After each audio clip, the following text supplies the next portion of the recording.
और ये पहले कंपनी थी, 2000 में आई ये कंपनी। 2000 के बाद 2012 में बंद हो गई थी। भारत सरकार का जो ये मनमोहन सिंह का सरकार था उस समय, और ये कंपनी राजस्थान की है, राजस्थान में भीलवाड़ा की अपने इंडिया में कंपनी है। 2012 में अशोक गहलोत मुख्यमंत्री थे कांग्रेस के। जी जी। उसमें पर्सनल कुछ विवाद हुआ, विवाद हुआ कुछ। टीसी के जो एमडी है टीसी छाबड़ा जी, अशोक गहलोत को कुछ ज़मीनी विवाद हुआ। ज़मीनी विवाद के चलते जो सरकार थी वो भी केंद्र में भी था और राज्य में भी था, तो भाई उससे टकराना तो बहुत भारी पड़ेगा ही। हाँ, उसके बदौलत वो पूरे भारत देश में आरसीएम कंपनी को बंद कर दिया। आरसीएम कंपनी बंद हो गई। उसके बाद इसका धरना उड़ना पूरा चलने लगा। 8 से 9 महीने में धरना चलते चलते फिर अशोक गहलोत को माफ़ी मांगना पड़ा। फिर बोला गया कि नहीं, आप आरसीएम शुरू कर सकते हैं। लेकिन ये आरसीएम कंपनी वाले सारे लीडर जो लोग हैं वो बोले आप ऐसे नहीं करेंगे, ऐसे में तो फिर हो सकता है कुछ पर्सनल विवाद हो, किसी को भी बंद कर सकता है भाई, इसलिए हम इससे चालू नहीं करेंगे। जब तक भारी आप कानून नहीं दोगे, राजस्थान सरकार का जब तक कानून नहीं दोगे तब तक हम इसको चालू नहीं करेंगे। सुप्रीम कोर्ट में केस गया, हर जगह केस गया। उसके बाद फिर 2012 में राजस्थान का सरकार इसको गाइडलाइन दिया। गाइडलाइन देने के बाद चलने लगा। गाइडलाइन देने के बाद यानी कि नियम रूल रेगुलेशन चला दिया सरकार, इस रूल रेगुलेशन चलेगा तो कोई कुछ नहीं। उसके बाद मोदी जी आए 2014 में, जानते ही हैं केंद्र में। 2016 में फिर मोदी जी इस डायरेक्ट सेलिंग को बोलते हैं, इसको डायरेक्ट सेलिंग को फिर 2016 में इसको गाइडलाइन दिया केंद्र सरकार, यानी पूरा देश में आप चला सकते हो। और इसका कानून रूल रेगुलेशन जो होता है गाइडलाइन वो दे दिया। रूल गाइडलाइन क्या होता है सर, रूल रेगुलेशन क्या होता है? एक गाइडलाइन ये हुआ जैसे कोरोना में गाइडलाइन ये होता है कि आप 3 फीट से अंदर नहीं आ सकते हो, ये गाइडलाइन हुआ सरकार का, गाइडलाइन पास हुआ। लेकिन लोग नहीं मानने लगा था, तब रूल रेगुलेशन आ गया कि भाई 3 फीट से अंदर आओगे तो तुम्हारे पर कानून नहीं करवाएंगे, उसको कहते हैं रूल रेगुलेशन। अब गाइडलाइन हुआ एक नियम को बना देना। तो 2016 में गाइडलाइन दिया। फिर मोदी जी जो है 2021 में पूरे भारत के लिए जितना डायरेक्ट सेलिंग कंपनी है उसके लिए रूल रेगुलेशन लेके आए। 24 पेज है, गजट पास हुआ भारत सरकार से। उसके बाद ये रनिंग में आने लगा। उसके बाद सरकार का भी सपोर्ट देने लगा आरसीएम को। सरकार भी बहुत ज़्यादा सपोर्ट करने लगी है। यहाँ तक कि रेखा गुप्ता जी है दिल्ली का, वो भी आरसीएम के बारे में बहुत कुछ बोले हैं। उसके बाद ये एक उत्तरांचल का मुख्यमंत्री कौन है,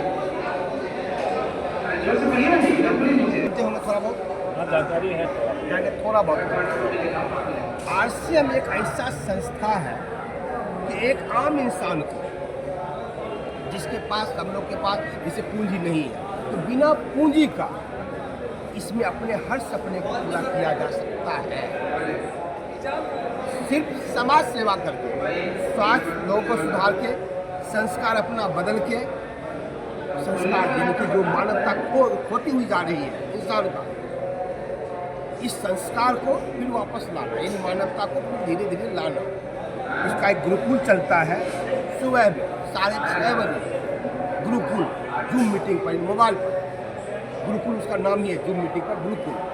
उसी गुरुकुल के माध्यम से टीसी जी खुद आते हैं और कैसे एक मानव को रहना चाहिए, कैसे भाईचारा से रहना चाहिए, कैसा संस्कार होना चाहिए।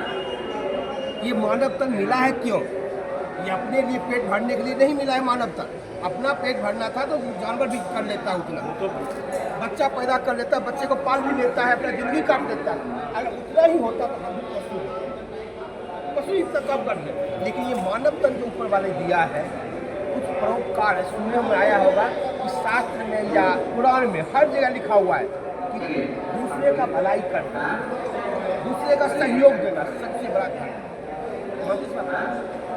दूसरे को भलाई करना, दूसरे को सपोर्ट करना सबसे बड़ा धर्म। इससे बड़ा धर्म दुनिया में है ही नहीं। दुखियों को थोड़ा सा सपोर्ट करना, रोगियों को सपोर्ट करना, ये सब चीज़ें। वही संस्कार को लाने के लिए गुरुकुल, जो पुराना भाषा है, गुरुकुल शुरू किए हैं पीछे। उस गुरुकुल में अगर आप 1 महीना या 1 घंटा डेली अपने मोबाइल से आ जाएंगे तो मेरा दावा है कि आप उस गुरुकुल के दीवाने होंगे।